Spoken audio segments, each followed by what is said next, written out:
Assalamualaikum warahmatullahi wabarakatuh.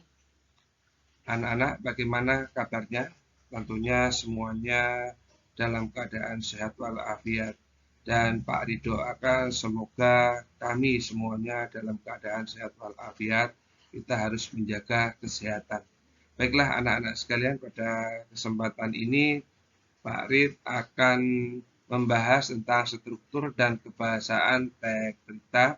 Kalau kemarin Pak Rid sudah membahas garis besarnya. Baik, yang pertama adalah tentang di sini kita lihat strukturnya, ya strukturnya, ya itu ada 4 di sini. Ini kita buat seperti piramida terbalik, ya. Yang pertama, ya, yaitu adalah judul. Nah, judul ini harus menarik, membuat pembaca itu penasaran untuk membaca. Kemudian yang kedua adalah teras berita, ya teras berita atau kepala berita atau sering disebut dengan orientasi. Kemudian yang ketiga di sini adalah tubuh berita. Tubuh berita ini berisi tentang urutan sebuah peristiwa atau proses terjadinya sebuah berita. Kemudian yang terakhir adalah ekor berita. Ekor berita ini bisa ditulis, bisa tidak. Karena ini merupakan hal yang tidak penting, tapi biasanya berupa kesimpulan dari apa yang ada dalam proses sebuah berita. Baik, kita misalkan kita ambil judul tentang potret kemenangan putri Indonesia raih emas Olimpiade.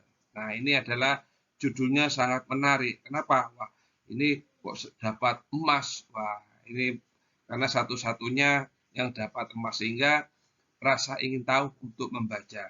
Kemudian teras beritanya di sini, misalkan kita lihat tim ganda putri bulu tangkis Indonesia berhasil mencetak sejarah raih emas di Olimpiade Tokyo, ya, di mana masyarakat ini terharu dan bahagia dan juga tegang, ya. Ini biasanya dalam bentuk teras berita. Teras berita di sini atau kepala berita biasanya mencakup mungkin masalah waktu, tanggalnya bisa disebutkan. Misalkan hari Sabtu, hari Senin, tanggal misalnya tanggal 2 Juli 2021, ya. Ini tim ganda putri Indonesia meraih emas Olimpiade yang pertama. Kemudian tubuh beritanya ini adalah prosesnya, ya. Misalkan menceritakan tentang pertandingannya ganda putri Indonesia. Nah, kita uraikan di tubuh berita. Kemudian di ekor berita, nah misalkan ini berkat dukungan doa masyarakat Indonesia sehingga ganda putri Indonesia meraih emas di Olimpiade Tokyo 2020. Nah, inilah struktur. Nah, kapan-kapan nanti kita menganalisis. Kemudian yaitu di sini kita langsung bahas ya tentang kebahasaannya.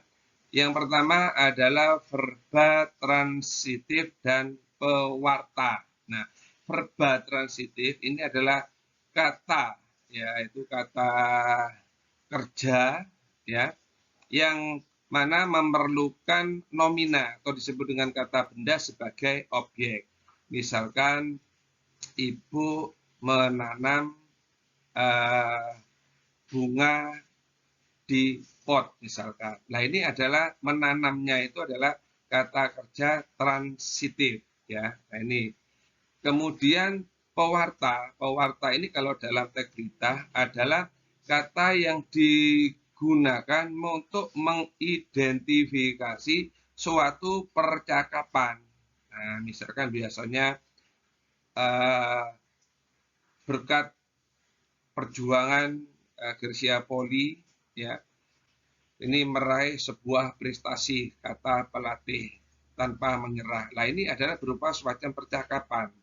Nah, ini biasanya di berita itu ada semacam tanda petiknya. Makanya di sini disebut dengan adanya kalimat langsung. Nah, kalimat langsung itu biasanya ditandai dengan tanda petik 2 ya, ini menunjukkan percakapan. Sebetulnya di sini nanti pewarta di sini ini kaitannya dengan kalimat langsung. Kemudian dilihat dari yang kedua di sini bahasanya bersifat standar atau baku. Kalimat yang digunakan di sini harus menggunakan ejaan yang disempurnakan. Biasanya ada di Kamus Besar Bahasa Indonesia. Jadi kemudian yang terakhir, jadi kalimat langsung ini kaitannya dengan pewarta di sini, kemudian konjungsi. Nah, dalam teks berita itu biasanya ditandai dengan kata penghubung. Nah, inilah struktur dan kebahasaan. Untuk selanjutnya, mari kita lihat. Kemarin kalian sudah menyusun teks berita. Apakah penyusunan teks berita kalian ini sudah sesuai dengan teori yang ada? Mari kita simak bersama-sama. Yang pertama di sini langkah penyusunan, kemudian langkah penyuntingan, jadilah sebuah yang namanya teks berita. Nah, langkah-langkah di sini bagaimana cara menyusun teks berita. Kemudian penyuntingan ini adalah untuk mengoreksi kesalahan-kesalahan yang ada dalam teks berita, baik itu kalimat yang tidak efektif ataupun kata yang tidak baku. Mari kita lihat berikutnya di sini. Nah, ini langkah-langkah. Yang pertama adalah memilih peristiwa atau kejadian yang terbaru atau terkini. Nah, seperti saya ambil contoh seperti tadi. Nah, ini yang ramai dibicarakan di masyarakat pada hari Senin, yaitu misalkan ganda putri Indonesia meraih emas prestasi, merupakan kado HUT ke-76 Republik Indonesia. Nah, judulnya itu. Nah, ini ya. Ini misalkan emas untuk Indonesia. Nah, biasanya kita buat judul semacam ini, sangat menarik. Kemudian berikutnya mengumpulkan informasi yang mendukung. Informasi ini bisa kita dapatkan dari wawancara, kemudian dari internet, atau kita melakukan observasi secara langsung. Ya, kemudian kita tulis. Ya, di sini kita tulis informasi yang kita dapatkan. Setelah informasi kita tulis, baru kita menyusun berita. Jangan lupa menyusun berita ini kita tidak lepas dengan yang namanya 5W, yaitu plus 1H. Nah, ini nanti harus di sini ya. Nah, ini kita susun nanti berdasarkan 5W plus 1H. Baru kita nanti juga menentukan judul ya, menentukan judulnya apa. Seperti tadi kita buat ya, misalkan potret kemenangan ganda putri Indonesia raih emas Olimpiade 2020. Nah, kemudian kita susun menjadi yang namanya sebuah berita. Berikutnya penyuntingan. Nah, penyuntingan ini apa yang dimaksud penyuntingan? Penyuntingan itu adalah untuk mengoreksi kesalahan-kesalahan yang ada dalam sebuah teks ya, sehingga kita perlu benarkan kesalahan itu sehingga menjadi benar. Nah, kemudian aspek-aspek apa yang harus diperhatikan, yaitu yang pertama adalah kebenaran isi berita yang didukung oleh keakuratan fakta berita. Jadi kalau kita membuat berita itu harus didukung bahwa apa yang kita sampaikan itu benar-benar terjadi ya.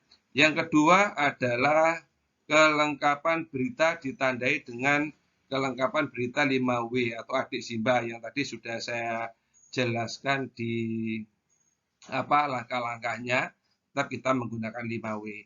Yang ketiga di sini adalah struktur penyusunan berita dimulai dari bagian penting ya, di bagian kurang penting dan sebagainya. Ini biasanya sesuai dengan yang namanya strukturnya ya. Ini strukturnya di sini nanti merupakan strukturnya. Kemudian, nah ini yang terakhir adalah penggunaan kalimat efektif. Ini seperti yang saya jelaskan tadi, ini merupakan dari kalau di materi kebahasaan ya, ini kebahasaannya. Nah, ini dari kebahasaannya. Jadi ini untuk penyuntingan sebuah teks. Nah, itulah ya anak-anak sekalian, pada kesempatan ini itu yang perlu saya berikan. Untuk materi berikutnya ini mungkin pertemuannya akan datang kita bahas tentang slogan dan iklan. Baik anak-anak, mungkin ini yang perlu saya sampaikan. Mudah-mudahan bermanfaat bagi kalian semua. Saya akhiri, wabillahi taufiq wal hidayah. Wassalamualaikum warahmatullahi wabarakatuh.